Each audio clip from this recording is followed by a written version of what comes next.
investigation.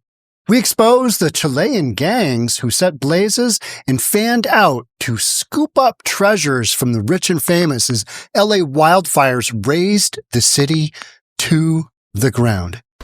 Did a gang actually set the fires so that they could go around and grab a bunch of free stuff? Let's get into it. Here we go.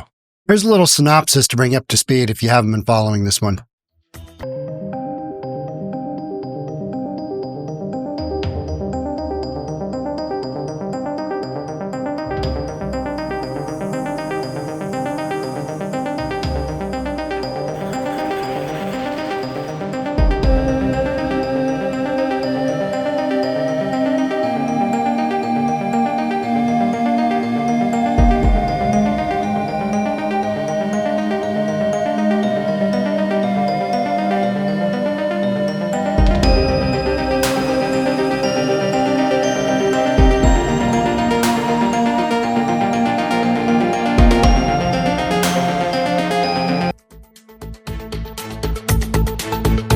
No doubt about it. These guys are making some scores, right? What do you know all their stuff? I mean, concealed in the bag. We know that, even as far as Keanu Reeves. The whole time I've been here. Yeah, but this one. Okay, well, they're saying that you're putting merchandise and stuff in your bag. Are you planning Keanu Reeves' engraved Rolex stolen in L.A. turns up in Chile. I talked about this a while ago, and I couldn't remember his name. Keanu Reeves, John Wick. So literally, John Wick watch, that's what this was. And, it was a watch, I think, from the crew, the cast, the director. I don't know. But it was Keanu Reeves' watch, and it literally ends up back in Chile. So got stolen, got fenced. It's there. I mean, is this a stretch to say that, these gangs are behind so much? No, I don't think so. Saying that they set the fires on purpose, yeah, those wildfires, did somebody go out there and set a torch? We don't really know, right? We don't know yet. Are we going to find out? They'll give us an official story. It happened by accident, down power line sparked. They'll give us one of those numbers, won't they? Probably. Disrespectful person. Yes, I do check. All right. Cataclysmic wave of wildfires that turned great swaths of LA into an apocalyptic hellscape was no accident, said law enforcement sources, who fear the devastation came from a calculated campaign by ruthless gangs tied to the Chilean crime syndicate in a bid to plunder the multi-million-dollar homes abandoned in the chaos. I think what down is these gangs have been basically ransacking LA for years. We go back to I need your search. When's this one? Yeah, May of 2019. Chilean burglary gangs cause havoc in Southern California, law enforcement says. So this is not a new thing. I think they saw these wildfires and they basically said, it's game on, boys. Let's go. Get your passports. Let's go. Get your passports and your really big bags to haul all that loot back, to haul the John Wick Rolexes back.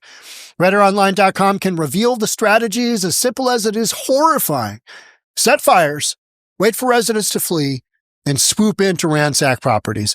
Okay, I would say, without direct evidence supporting that, I would say set the fires. They don't even have to set the fires. They just got to understand fires are happening. Let's go. Because there's going to be such opportunity. And I said that when these fires first started. When is the looting going to happen? Immediately. Because it's too big of an area. 2.5 times the size of Manhattan, I think it is kind of how they, in relation put it. So early estimates of the damage run as high as $150 billion. With the fallout from the blazes and looting encompassing city officials, particularly scandal-plagued Mayor Karen Bass. Boy, she did not come out of this looking good, did she? Sources suggested at least 100 brazen robbers worked in coordinated crews, targeting some of the wealthiest enclaves in the city, including Beverly Hills, Brentwood, and Pacific Palisades. What a perfect opportunity. Not a shocker that, these claims would be made that the burglary gangs, because we've got them going back to May of 2019. We've got this headline, Chilean burglary gangs causing havoc in Southern California, law enforcement enforcement says. We've been reporting on this for years. This has been a thing for years and years. And then you've got Keanu Reeves engraved Rolex. Now, I talked about him a while ago. Talked about Keanu, and I couldn't remember who it was, but it was Bill and Ted's Excellent Adventure. It was John Wick. It was Point Break. It was... he's been starred in so many of those movies, right? Well, his home got broken into. They stole a gun. They stole a Rolex, and it ends up in Chile. So this is not a stretch to say that the folks that are running around in Los Angeles doing a lot of the looting, it's not a stretch to say they might be responsible. Some of those folks who come in on the visa as tourists are literally here to loot.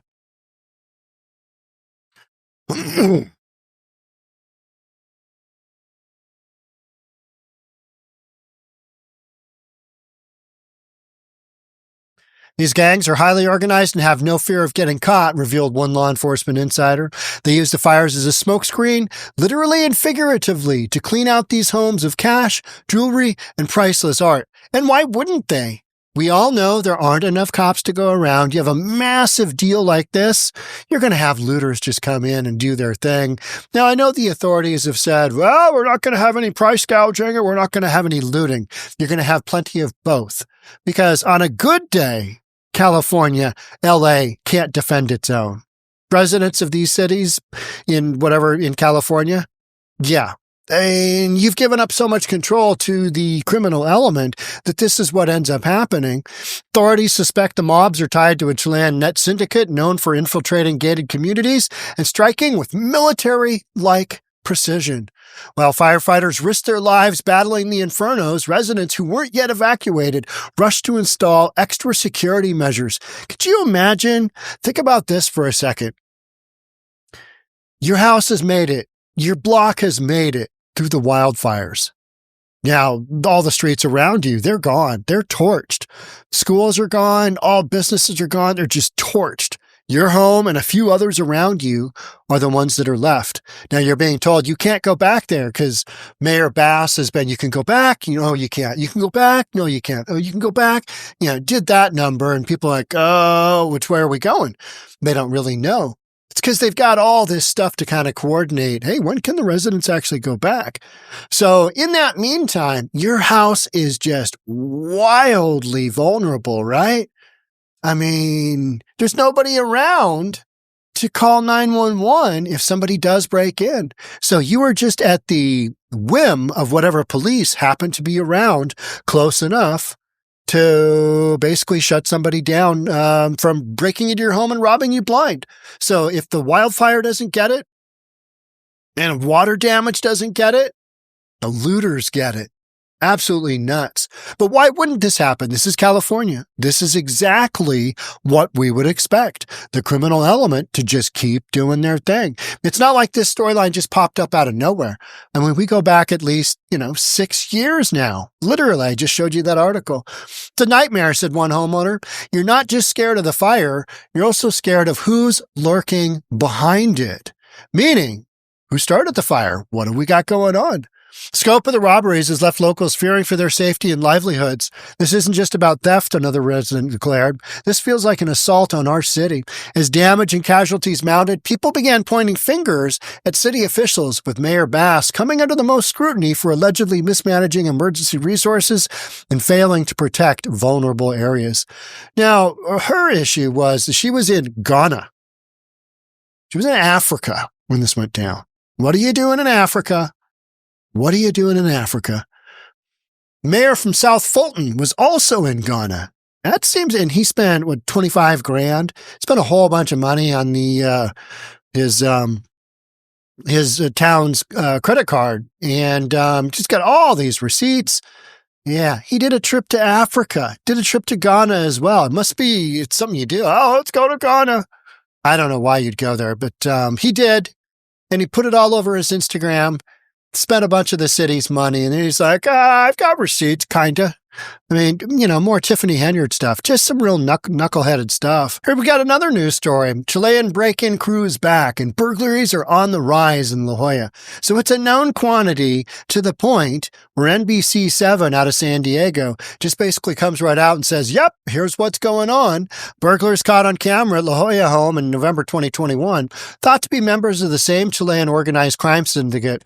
They seem to vanish from wealthy homes and communities like ghosts. I mean, that's literally the whole point of Point Break, right? They'd rob a bunch of banks, then they'd go ride waves. They'd chase the weather system around the world, go ride the big waves. Yeah, I mean, it's great. That was fiction, right? Or was it? Was it based upon something like this? That was a lot of years ago, but, the concept is the same. Come in, do a little work, get the heck out of Dodge. But these folks are coming in on a tourist visas. They come here for a few months, they engage in this activity, and they travel around the country. If folks do get arrested, history shows, they just bring in more folks behind them. And you know what? With the way that the sanctuary city laws are, especially in California, even if these guys do get busted and they're illegal, nothing is going to happen to them. Nothing is going to happen to them. They're probably going to get a ride to wherever they want to go. It's the world is their oyster and they know it. And so these big blue Democrat-run cities and big blue states, the criminal element understands how to work these programs, and they are doing a nifty job.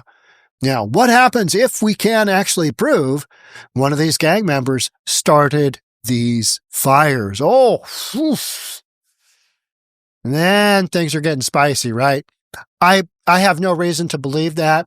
I think throwing that out there as a storyline is irresponsible until you have some kind of proof. Now, we do have some nut jobs. We do have some homeless folks. We've got some illegal aliens, homeless illegal aliens.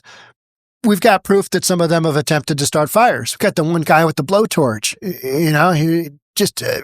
These guys are Looney Tunes and they love fire. Homeless people love fire. Not only is it, keep them warm over the burning bin, but they can light their drugs on fire, vaporize their drugs. They can, cook their food with a little fire. They can burn up their tents. I mean, nothing says community more than just, having a big tent burning ceremony within a homeless encampment. It's nuts, right? The amount of resources that any big blue city spends on fire outbreak because of the mental and, addicted criminal element in any big city, the amount of fire instances where fire departments got to go out is just incredible. You look at those stats and you go, okay, glad we're spending all that money doing that. They got to come out after, every call, and the calls are often. And they are frequent. Look at Portland. You look at San Francisco. You look at Seattle. Any of their 911 calls, and especially where fire is involved, they're homeless people. They're homeless people because they're not right. They're whacked out of their minds and they're on drugs and they love to set stuff on fire. They love it. Love it. I mean, it's not even a hobby. It's a call of duty, right? I got to light something on fire today. So, this whole notion that maybe a criminal gang comes in, lights some fires, no. But I could see a homeless person being involved with lighting the fire because we've already had that. Likelihood, fire probably started on accident, right? Let's be honest. But then after that point, these people coming in on tourist visas to do a little robbing and stealing, yeah, that makes 100% sense because like we talked about at the beginning, you've got the perfect smokescreen, pun intended, right? The thieves look for greenbelt areas like Calle de Oro, basically a hillside covered in brush and trees that is used for cover to go in behind a house. They wait until after dark when residents aren't around, break in, then take only what they can carry and are gone in less than 10 minutes. I mean, it's precision. They're in, they're out. Is this a surprise? No, this is not. It's not shocking that you have a natural disaster like this and this kind of thing goes down. I mean, it's not shocking at all. It'd be shocking if this didn't happen. Oh, you guys got a big natural disaster? All right, well, we'll just stay down here in Chile.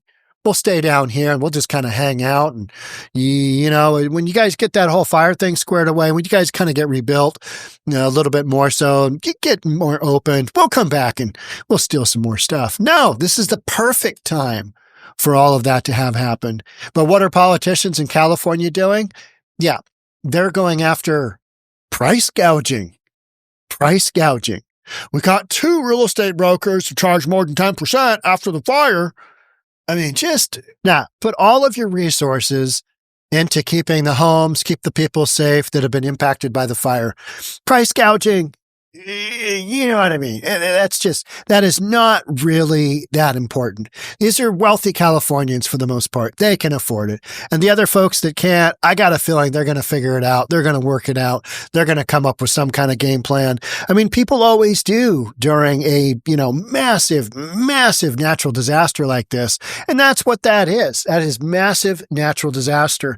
You know what I was thinking about the Maui wildfires, and I was thinking about the North Carolina, the natural disaster that happened then, that, both areas are still working on rebuilding from. And what I got to thinking about is nobody blamed their leadership for having such terrible ability to respond. There was a little bit of that in Maui, but that's fires.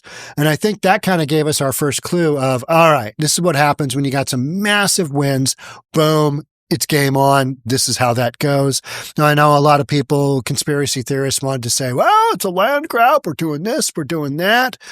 But at the end of the day, I didn't hear leadership being just thrown under the bus like we have in California. Didn't hear leadership in North Carolina, not to the extent we're talking about Gavin Newsom and Karen Bass and immediate recalls. Because here in California, this is not the first time you've had some just crazy stuff go on like this. It's not, is it? Gavin Newsom's involved with some kind of shenanigans just about every time he turns around. Yeah, leadership really questioned on this one because there were enough big gaping holes of what's going on. Plus, you've already got storylines like this happening in Los Angeles on the regular. So you put the 2 storylines together, it makes absolute sense that here we are, the thieves using travel visas to enter the country, target high-end homes, cars, and businesses. And I'm going to add this, left by the wildfires. Perfect opportunity. I mean, it's the perfect, configuration of, hey, let's go break into some homes. Let's go do some damage. Because why wouldn't they? Why wouldn't they? Officials are, they're worked up about price gouging. Hey, you listed the rent on that home for far too much considering we've just had a natural disaster. And I understand you need to have some kind of controls on what's going on. But really, you're going to go after 2 real estate brokers for price gouging when you've got these guys coming in and just stealing a whole bunch of stuff and then flitting out of the country? Where's your sense of priorities? You know what I mean? Yeah, it's California. It's like Washington State. If we had a big disaster like this in Washington State, this would be exactly what would happen. It just rains a lot here, so nothing's catching on fire. Not until the summer anyway. All right, that's it for me on this one. Thanks so much for being here. I'll catch up with you in the next one. Bye for now.